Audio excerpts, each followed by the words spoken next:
Hey, I'm Conor, that rum drinker. Welcome to Beyond the Cask, the podcast where we explore rum and the culture, stories and history of the people who drink it.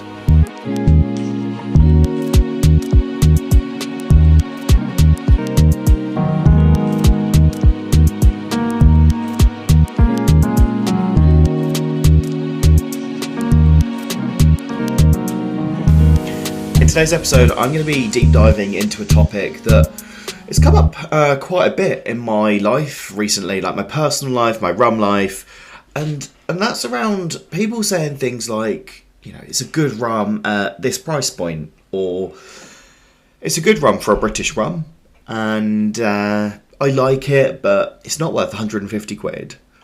And this got me thinking about how we contextualise with, it's good but, or it would be good if, and those kind of things. So, join me as I spend a bit of time rambling about scoring systems and blind tastings, budgets, all those kind of things. Because I think it's an interesting one. We all do it, but we all do it to different levels, and maybe we're not aware that we're contextualising when we're saying, this is a good rum. So before we dive into the episode properly, let's talk about what I'm drinking for, the rum of the episode. So I have got a glass of the Ron Cube 1870, the Extra Añejo, and it just felt like such a great choice for this theme. It's around 150 to 180. I think I've got it for 165, 170 here at the moment. So it's not a cheap rum. If we're thinking kind of on the spectrum of what kind of my average bottle is even. So it's not cheap, but it is a bloody good rum. And I often get asked, but is it worth it? There's other rums you could get for... You could probably get two rums that would be better, and those kind of questions. So I thought it was an interesting one. They kind of like started sparking that idea and thinking about it. And there's been a few other rums recently that have done the same thing, where I've said, 10 out of 10, 4 out of 5, those kind of real high scores. And then I inevitably get asked, but is it worth that value? Or, are you scoring on a curve kind of thing? Is a 5 out of 5 British rum the same as a 5 out of 5 rum from Barbados or Trinidad or Jamaica? And I thought it was a really interesting one. So gonna just chat about that a little bit in today's episode. So this is the Ron Cube Extra Añejo 1870, and it's just a lovely expression of Cuban rum. It's got notes of nuts and fudge. There's a little saltiness to it, which I really enjoy. Dried fruits, and it's got that real kind of crisp mouthfeel that you would associate with that kind of Cuban style of rum, and it's really, really enjoyable. Amongst my friends, we call it the Posh Cube. It comes in that awesome display case. It's got the real big cork stopper. So if you know the bottle, then it really does stand out. It's there'll be a photo of that on my Instagram. Beyond the Cask official over on Instagram. So check that out, because I'll be posting a photo of it on there. If you've not seen it, I do really love this rum. I rate it really high. I think my score last time I checked was 4.5 out of 5. So, very good. I think the only thing that missed the mark for me, and maybe a little bit the reason I didn't give it a 5 out of 5, is because I would love to see this at 44, 46%, rather than the 40% that it's bottled at. 40% is not out of the norm for a Cuban rum, with the DAP and various bits like that have a lot of legislation and rules around the ABV and various other pieces. It's a fantastic rum, really enjoying that to kind of fuel today's conversation. So I figured what I would do is start with how I rate rums and take a look at my scoring system, because I had to think long and hard about how I wanted to do this when I started the rum blog. And it's a really tough one, there's some great examples, other rum bloggers, rum influencers and people out there that have just got fantastic scoring systems, breakdowns on transparency, value for money, general tasting notes and things. And I figured that wasn't the approach I wanted to take. I wanted to take quite a top level scoring system. So I went with just, a 5-star scoring. So 0, 1, 2, 3, 4 and 5. I didn't want it to be too...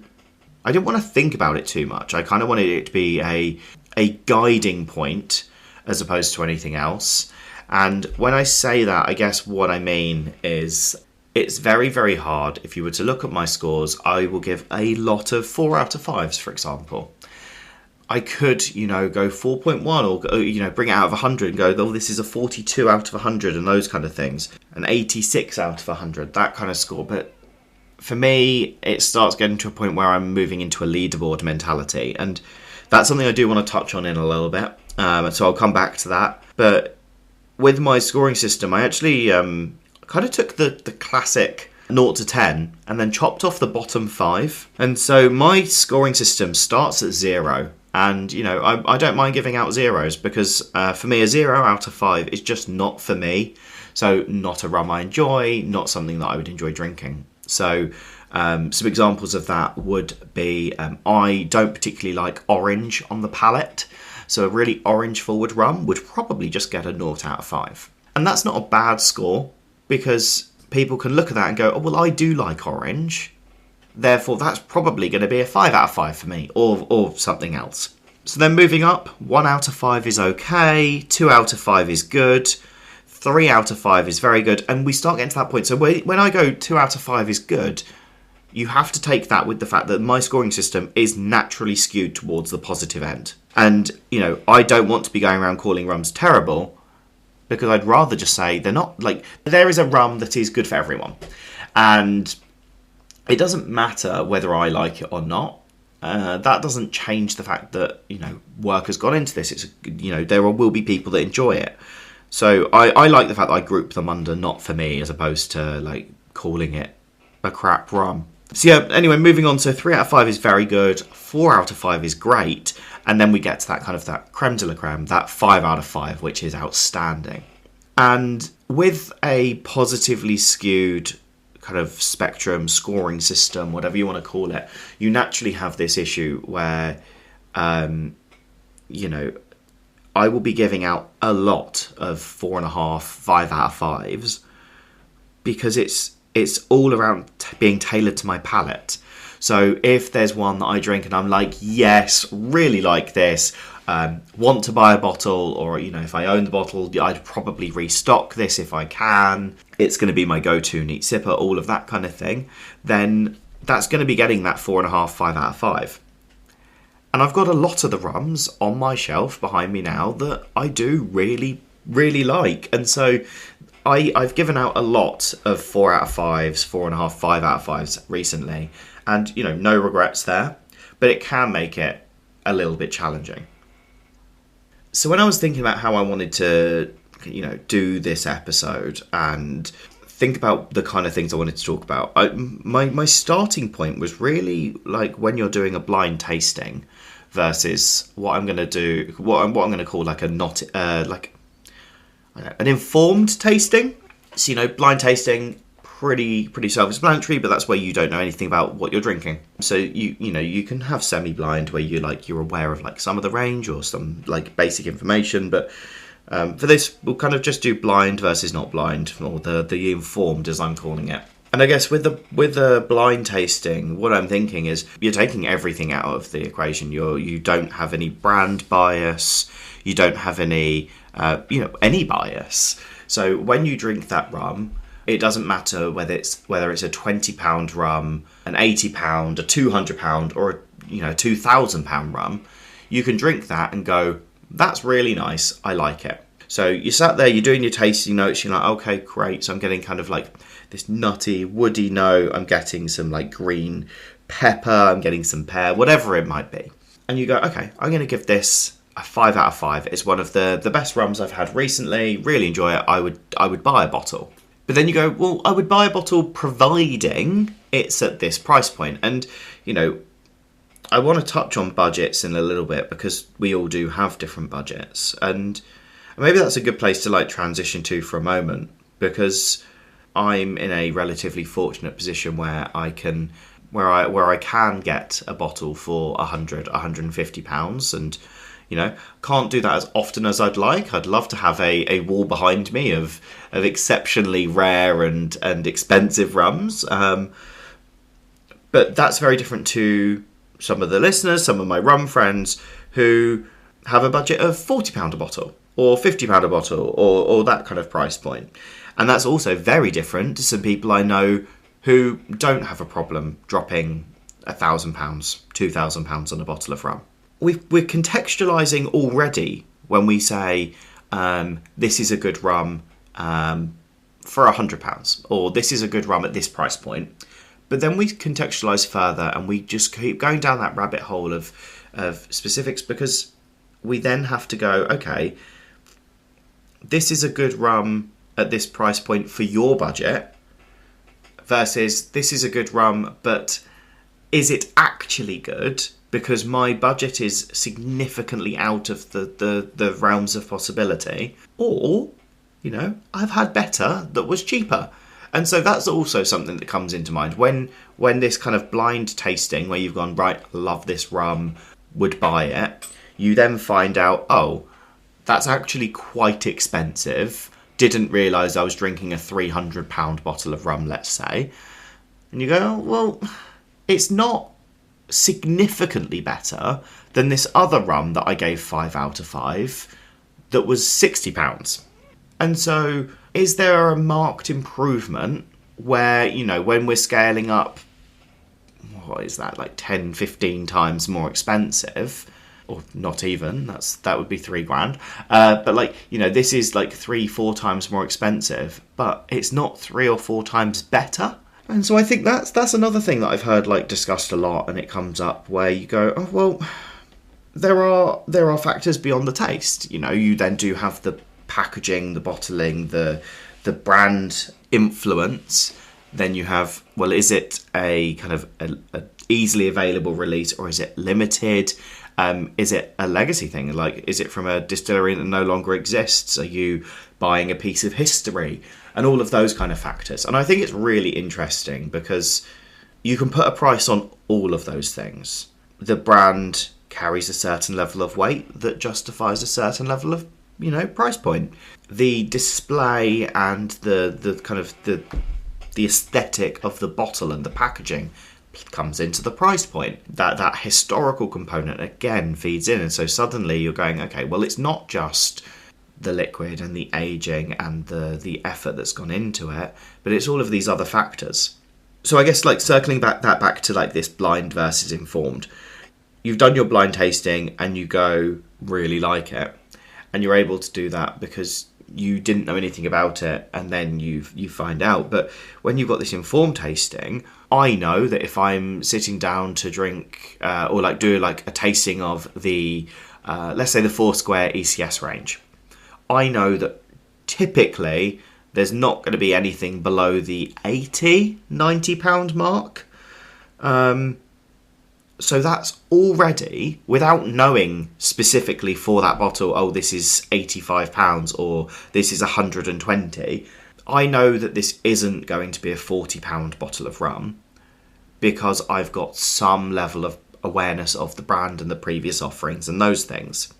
So when I come in, I'm either treating it in its kind of, you know, if we were to put this into like I know nothing about boxing, but going to attempt an analogy, but you wouldn't put a lightweight in a heavyweight. They're literally the only two I can think of. You wouldn't put a lightweight fighter in against a heavyweight because, you know, they're not competing on a fair playing ground. And it's the same thing. So you could go, okay, well, am I just looking at this as part of my rum collection or part of my rum kind of journey and going, this rum is good, it's better than this? Or are you saying, okay, looking at this in the frame of a £40 rum, looking at this in the frame of a £100 rum, with its kind of like-for-like competitors, like-for-like kind of rums alongside it, what do I think of it? And so when you're doing that kind of informed tasting, you naturally can find yourself going one way or the other, depending on how you want to treat the tasting. So I do think it's really interesting because the mentality of going in, knowing the information, means that you're able to direct your thinking, you direct your mentality.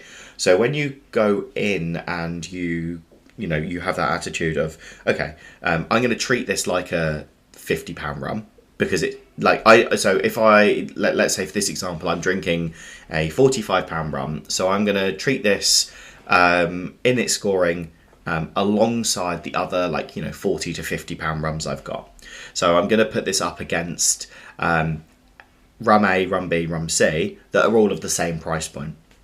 And I can make that decision because I've gone in informed and I know that. Or I can look at that and go, okay, I'm going to compare this to my entire rum collection. It doesn't matter whether or not that it also includes rums that are £150, £200, or rums that are significantly rare and things like that. But you have the ability to make that choice. Whereas when you do a blind tasting and then find out the information, you almost have more of a knee-jerk reaction, I find, where you go, oh, okay, I did really like that, but now I know the price, I don't think I can give it the score I gave it, because I was giving that kind of in almost a non-existent banding, in this kind of like siloed, safe environment of going, objectively looking at only this rum and not thinking about everything else because it's hard to know what to compare it with. I'm going to give this a 5 out of 5. You then find out it's, I don't know, let's say it's a £3,000 bottle of rum.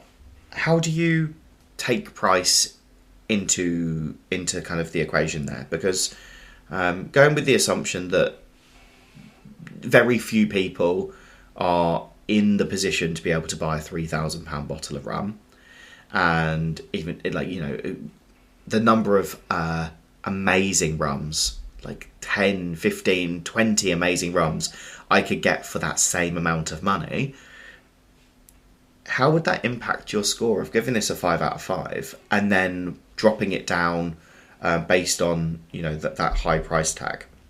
Because I know what a £40 rum tastes like. That kind of £40 to £50 mark is really easy.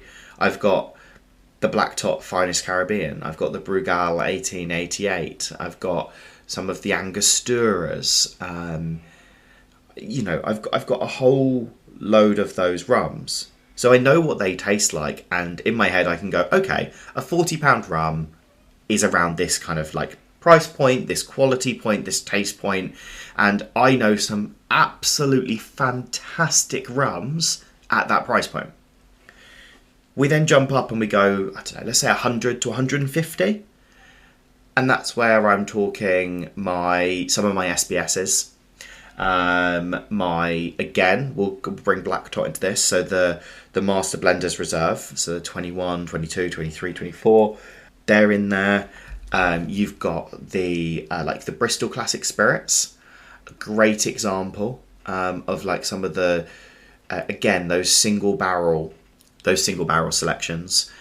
As we mentioned earlier, the Foursquare, the ECS range, so like the Isonomy and the Regitarb and those kind of rums in that 100 to 150 price point. So when we've got those, we know what we're talking about, and we can go, okay, I can see the stepped up improvement from, let's say, Black Top Finest Caribbean to Black Top Master Blenders 2022. There's a marked improvement, a marked difference, let's say, in that. There's also a marked difference in the price. We're talking, 40, 45 to 130, I think, off the top of my head. So let's say for the best part of triple. Is it 3 times as good? I would argue, in that case, yes. It is 3 times as good. But I would also rate the Black Top Finest Caribbean, the £40, £45 rum, let's say a let's say that's a 5 out of 5. So it's a strong, that 10 out of 10 mentality. But I'm coming in, I'm giving the Master Blender's Reserve that's 3 times better in this kind of description. I'm also giving it that 10 out of 10 mentality. And that's because I'm going in treating those in different bands. If I were putting these on a... Let's go to that kind of like that leaderboard mentality I mentioned earlier. So when I'm thinking of this leaderboard in my head now, I'm almost thinking like old school Top Gear. So when they did the... this might be a bit rogue, but when they did the celebrity like laps on the thing, and so you'd have these...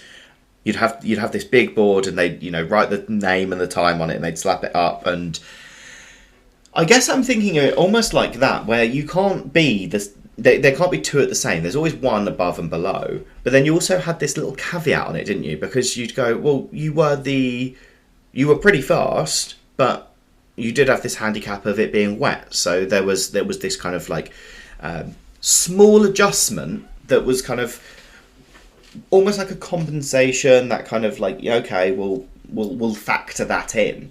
And so you could almost take price out of the equation and go, okay, let's do a Top Gear style leaderboard. And when we do that Top Gear style leaderboard thing, let's say Black Top's in there, just smack bang in the middle. It's the first one up there. So that's the Black Top Finest Caribbean, the 40-45 one. And so we've put that smack bang in the middle. And then you go, okay, well, the next run I try, is it better or worse? And you go, okay, well, you can add in your factors. So let's say the next one I try is the Angostura Zenith. That's £3,000 a bottle. Is that better or worse than the Black Top Finest Caribbean? And I go, okay, it's better. But that's a great example of one that gets the wet lap marking. So in this one, it gets that kind of little like price tag thing that goes, this is a spenny rum. This is expensive. It's gonna, it needs to be taken into consideration.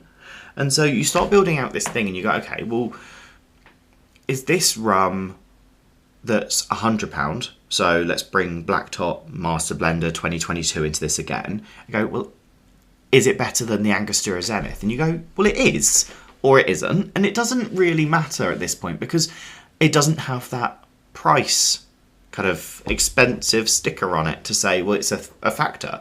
So when you're looking at the bigger picture, you go, okay, well, if we were to take the expensive ones out for a second, the top rum is this. And if you put them back in again, then, okay, we've got this slightly different structure. But it doesn't change the general narrative. And so you're going, okay, well, my top 10 rums are these. Yes, a couple might have dropped out because the expensive ones have pushed them. But we again have this relatively unbiased approach to how we think about this kind of like scoring system. So we take numbers like 5 stars and 10 out of 10 and this kind of like out of 100 score out of the equation, and we just go, is it better or worse than this? And when you start doing that, you're going to start really comparing. And so you go, okay, is this Jamaican rum better than this Barbados rum? Do I prefer Barbados rums? Probably. And so that becomes a factor, not just price, not just this distiller, not just the brand loyalty and the bottling. You then have this like head-to-head mentality that's really interesting. And yeah, I think, how do you take price out of the equation? If I were to give you, free of charge, give you a £50 rum, a £200 rum, and a £2,000 rum, then price shouldn't come into play because you're not paying for it. But we still want to use, we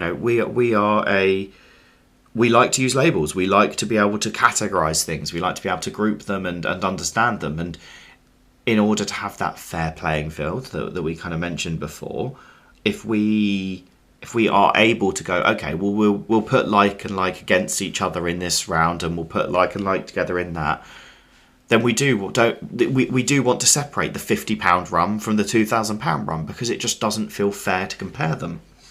And I think that's what it all comes down to, is this categorization is actually really helpful for making sure that we know what we're doing, what we're comparing, what we're trying. And it's not just price either. And I think that's the thing that's really interested me is, I've been very focused on price and a few other kind of like things in that kind of like same space. But we are really fortunate at the moment that there are a number of like scratch British distillers producing quality rum. There's also some scratch British distillers producing good rum and bad rum and decent rum and all of these little adjectives that make it quite a challenging landscape to navigate. And the reason I say that is because if you were to do them blind, then you would say, that's a really good rum. I much prefer it to Bacardi, let's say. So we have this Bacardi Carta Blanca. It's 15, 20 quid in the shops, a supermarket. And then you have a much better, just kind of subjectively, a much better white rum from a scratch British distiller. But it's £40 to £50. And when you're talking it's 2-3 times more expensive, and it doesn't have the brand and the weight behind it, then you can understand both sides of it, where you go, okay, well, this is a smaller operation. It doesn't have the same backing, the same history, the same ability to output vast quantities that enable you to drop the price down. Like, this is a startup operation that has high running costs, doesn't have the contracts, doesn't have this ability to bring the price down to something that would really appeal to a general consumer. But it's a good rum. And again, that's where, price does come into play into this. And it's very, very hard to separate price out, because at the very root of it, British rum, scratch rum, I'm sure this is the same in the US, and as I was kind of discussing in the last episode with Chris, with Australia, it's an expensive industry to launch in. And so there are a number of very high associated running costs that mean you can't easily bring that price point down to kind of to something that feels easy to accept, let's say. So when we start doing that like-for-like comparison, and again, it all comes back to this idea of categorization and going, okay, well, if this is a £50 rum, I want to compare it to my other £50 rums. And the problem you have with that is you have to then do a further level of categorization that I think gets missed too much, because we say this is a £50, this is a set of £50 rums. Some of them will come from the oldest distilleries in Barbados and Jamaica and Guyana, and some will come from a brand new distillery down the road in the UK. And the rum that you would get for £50 from one of those very, very kind of experienced old kind of Caribbean distillers is vastly different. So different to what would be coming out of a UK distillery as an unaged kind of product. And I find that fascinating, because we could keep going down that route in so many different things. If you were to go and buy a steak, let's say a fillet steak from Sainsbury's, Marks and Spencer's, your local kind of supermarket, versus your local butcher, the amount you'll pay will be more. And there's an expectation of quality that does come associated with, going to a butcher versus a supermarket. If that wasn't the case, if you were getting the same product, and let's say the butcher supported let's just say for this example, the butcher supported his supermarket, so Sainsbury's buy a lot of his meat, but he only sees £1 for every £10 that they sell it for. But he's then selling it for £15 in his shop. Would you want to support local if you were able to? And so we then come back to, and this is where all of those threads, all of these bits that I've been chatting about for the last 20-30 minutes start coming together, because we all have different budgets. And so I might be more willing or more able to support local and accept the higher cost as a result. I also might, be more informed or less informed, and all of those factors. So I think it's a really interesting one, because we then start to understand what people mean when they go, is the expensive rum worth it? How good is it really? Is it good for a British or scratch rum, or is it just a good rum? Yeah, I think it's interesting. I think it's one that I could talk about for a long period of time. Probably one that I'd like to do sat with many glasses of rum with a group of friends and really tear this apart and get some more thoughts on this. So I'm sure in future episodes with some guests, I'd love to dig into this a little bit further. Maybe get a couple of the UK scratch distillers on here. See if we can kind of get any of those teams, those guys on the podcast, and we can get their thoughts. When we say if it were this, then I would, or it's a really good rum, but compared to other rums of this price point. So yeah, I will leave that with me. I'm gonna see if I can get some guests on the pod to discuss that. But yeah, I hope you've really enjoyed this episode, and there'll be lots more of these kind of solo episodes coming, where I just deep dive into something that's just been on my mind, something I've been thinking about, and just sharing, some of my thoughts, how I'm thinking about different things in the rum world, like this kind of contextualizing how good is a rum, and it's good, but would I buy it? Often the answer is yes, because I like having a big rum collection. It looks great on my Instagram and everything. Not everyone is doing it for that reason, and I don't want to own rums that I'm not going to drink. So I think it's an interesting one. But yeah, I really hope you've enjoyed it. Please stay tuned. There'll be plenty of guest episodes coming as well, so don't worry, it's not just going to be me sitting rambling at my bar for half hour, 40 minutes each time. But yeah, I'll be kind of dropping a few of these solo thought starter ones in. But yeah, I'd love to hear your thoughts on this as well. So if you've got an opinion, or maybe you've got a different take on this, then drop me a message. Beyond the Cask Official on Instagram, and yeah, that'd be great. So thanks for listening. Make sure that you do the whole like and follow and subscribe, or whatever it is you do on Spotify and Apple Music and all those things. And I will see you at the next one. Cheers.